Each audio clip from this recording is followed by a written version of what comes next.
தானம் கொடுக்க கூடாத பொருட்கள் எவை? தானம் வாங்கக்கூடாத பொருட்கள் எவை? தானம் என்பது வேறு, தர்மம் என்பது வேறு என்பதை புரிந்து கொள்ள வேண்டும்.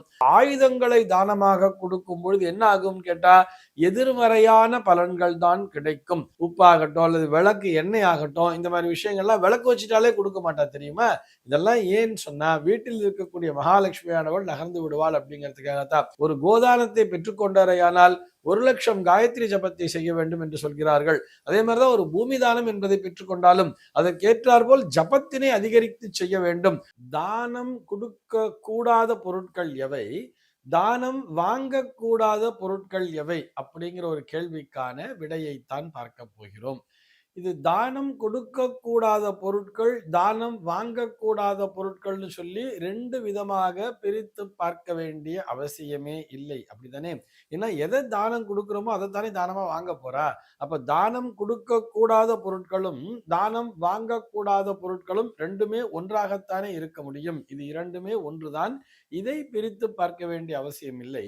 ஆனால் அதே நேரத்திலே தானம் என்பது வேறு, தர்மம் என்பது வேறு என்பதை புரிந்து கொள்ள வேண்டும். தர்மம் அப்படிங்கிறது பிரதிபலனை எதிர்பாராமல் செய்யக்கூடிய உதவிகளைத்தான் தர்மம் என்று சொல்கிறது. ஆனால் தானம் என்பது ஏதோ ஒரு பலனை எதிர்பார்த்து தட்சிணையுடன் சேர்த்து கொடுக்க வேண்டியதைத்தான் தானம் என்று சொல்வார்கள். தானம் பெறுவதற்கு என்று ஒரு தகுதி என்பது இருக்க வேண்டும். பொதுவாக பார்த்தோம்னா வேதம் கற்றறிந்த அந்த பண்டிதர்களுக்கு தானம் கொடுப்பது வழக்கத்திலே இருக்கிறது. அதனால ஒரு பிரதிபலனை எதிர்பார்த்து ஒரு கோதானம் என்பதாகட்டும் அல்லது ஒரு பூமி தானமாகட்டும், இல்ல வேற எந்த ஒரு விஷயத்தை தானமா பண்ணாலும், வஸ்திர தானமாகட்டும், தீப தானமாகட்டும், இவை அனைத்துமே அந்த வேதம் கற்றறிந்த அந்த பண்டிதர்களுக்காக கொடுக்கிறார்கள். இது ஒரு புறம் இருக்கட்டும். ஆனால் தானம் கொடுக்கும் பொழுது அதற்கு உரிய ஒரு சம்பாவனைன்னு சொல்லுவா, ஒரு தட்சிணைன்னு சொல்லுவா. அந்த தட்சிணையோடு சேர்த்துத்தான் அந்த தானத்தினை கொடுக்க வேண்டும்னு சொல்றார். இப்படி தானம் கொடுக்க கூடாத பொருட்கள் இருக்கா? ஏன்னா ஏதோ ஒரு பிரதிபலனை எதிர்பார்த்து தானே கொடுக்கிறோம் தானம் என்பதை. கொடுக்க கூடாத பொருட்கள் இருக்கான்னு கேட்டா நிச்சயமாக இருக்கிறது.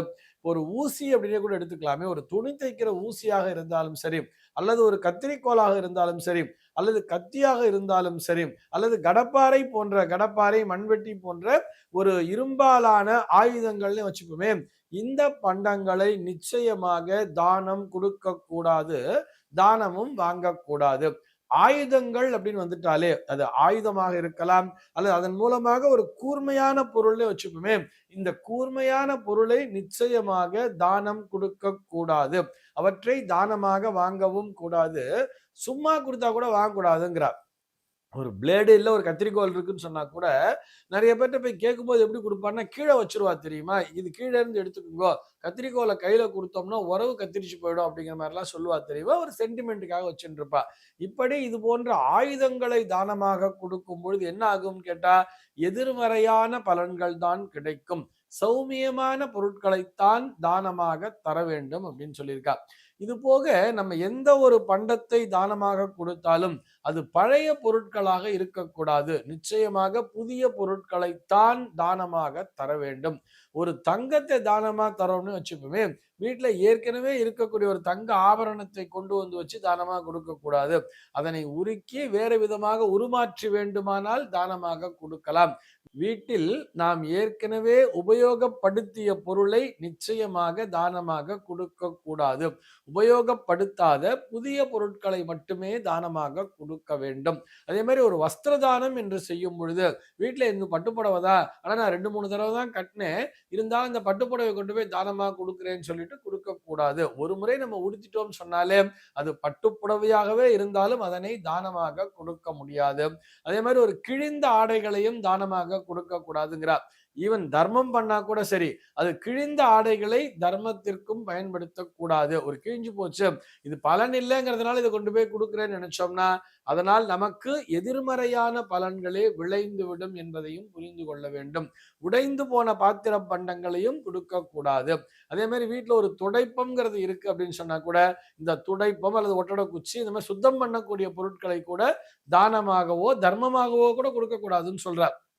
இதெல்லாம் என்ன பண்ணணும்னு சொன்னா அவர்கள் அவர்கள் விலை கொடுத்துத்தான் வாங்க வேண்டும். அதை கொடுக்கவும் கூடாது, வாங்கவும் கூடாது.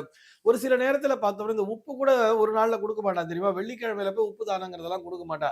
உப்ப வீட்ல தான் வாங்கி வைக்கிறோமே தவிர அதை தானமா கொடுக்க கூடாதுன்னு சொல்லுவா. உப்பாகட்டும் அல்லது விளக்கு எண்ணெய் ஆகட்டும் இந்த மாதிரி விஷயங்கள்லாம் விளக்கு வச்சுட்டாலே கொடுக்க மாட்டா தெரியுமா? இதெல்லாம் ஏன்னு சொன்னா வீட்டில் இருக்கக்கூடிய மகாலட்சுமியானவள் நகர்ந்து விடுவாள் அப்படிங்கிறதுக்காகத்தான். ஒருத்தர் வந்து கடனாக கேட்டால் கூட வெள்ளிக்கிழமை நாள் இல்ல விளக்கு வச்சிருச்சு, சாயங்காலம் விளக்கு வச்சிருச்சு, கடன் தான் கேட்கிறாருன்னா கூட கொடுக்க மாட்டா.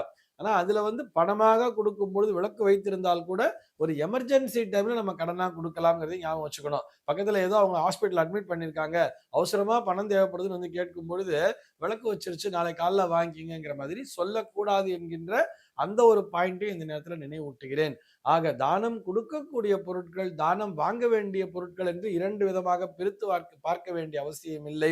இது அனைத்துமே ஒன்றுதான். தானம் கொடுக்கக்கூடாத பொருட்களைத்தான் தானமாக வாங்கவும் கூடாது.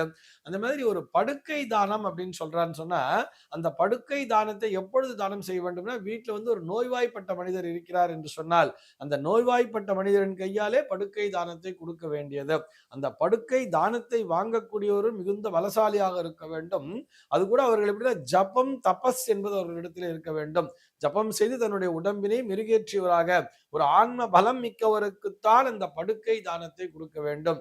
யாரோ ரொம்ப அந்த அந்த ஜப்பங்கள்லாம் கிடையாது, சும்மா இருக்காரு அப்படின்னு சொன்னா அவர்கிட்ட கொண்டு போய் இந்த படுக்கை தானத்தை கொடுப்பதால் கொடுப்பவருக்கும் பலன் இல்லை, வாங்குபவருக்கும் எதிர்மறையான பலன்தான் வந்து சேர்ந்துவிடும். இப்படி ஒரு தானத்தை ஒருவர் செய்கிறார் என்றால் அவர் என்ன பர்பஸ்க்காக அதை பண்றார் அப்படின்னு சொல்லிட்டு அதை பார்த்துத்தான் தானம் வாங்குவோரும் யோசித்து அவர் என்ன பர்பஸ்க்காக தானம் கொடுக்கிறாரு, அவருடைய உடல்நிலை சரியாக வேண்டும் என்ற எண்ணத்தினால் தானத்தை குடிக்கிறார், அதை வாங்கிக் கொள்கின்ற அளவிற்கு என்னுடைய உடம்பில் பலம் இருக்கிறதா, என்னிடத்திலே அதற்கான தபஸ் என்பது இருக்கிறதா அப்படிங்கிறதெல்லாம் பார்த்துக்கணும். ஒரு கோதானம் பண்றா அப்படின்னு சொன்னா ஒரு கோதானத்தை பெற்றுக்கொண்டாரையானால் 1,00,000 காயத்ரி ஜபத்தை செய்ய வேண்டும் என்று சொல்கிறார்கள். அதே மாதிரிதான் ஒரு பூமி தானம் என்பதை பெற்றுக்கொண்டாலும் அதற்கேற்றார் போல் ஜபத்தினை அதிகரித்து செய்ய வேண்டும். அந்த ஜபம் தபஸ் எவரிடத்திலே இருக்கிறதோ அவர்தான் அந்த தானத்தினையும் பெற்றுக்கொள்ள முடியும். சர்வே ஜனாஹ சுகினோ பவந்து.